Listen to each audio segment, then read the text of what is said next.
नमस्कार, मी सुवार्ता शिरसाट. मी लिहिलेली आजची कविता ही ज्वालामुखी आहे. ही स्त्रियांवर लिहिलेली कविता आहे. पेटला रक्तात ज्वालामुखी, तो आता विझणार नाही.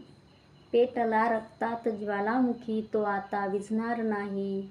अत्याचाराच्या वाहल्या पखाली, अन्याय सहन आता होणार नाही. पेटवली प्रगतीची मशाल, तिमिर आता होणार नाही. पेटला रक्तात ज्वालामुखी, तो आता विझणार नाही.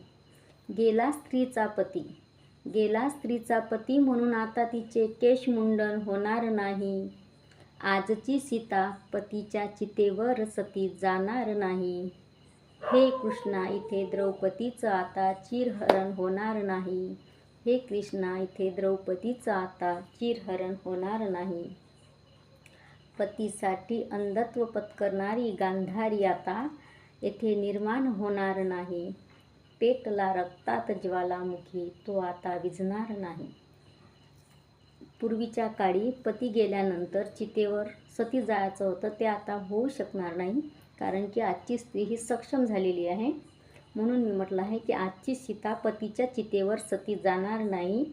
आणि द्रौपदीचं जेव्हा चिरहरण झालं होतं आणि श्रीकृष्ण हा म्हणजे मदतीला आले होते, तेव्हा आता ती वेळ राहिलेली नाही आहे. म्हणून मी इथं लिहिलेलं आहे की हे कृष्णा, इथे द्रौपदीचं आता चिरहरण होणार नाही.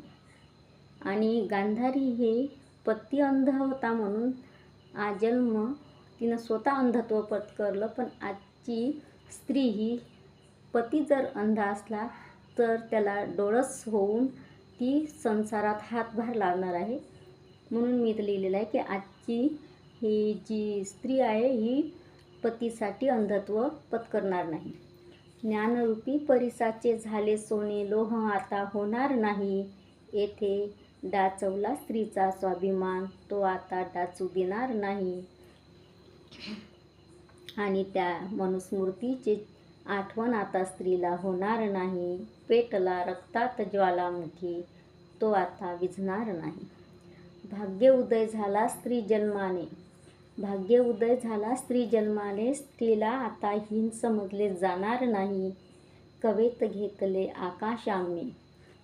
घेतले आकाशाम्ही, येथे पोकळी निर्माण होणार नाही. लेखणी ही सुवार्ताची अर्धवट थांबणार नाही.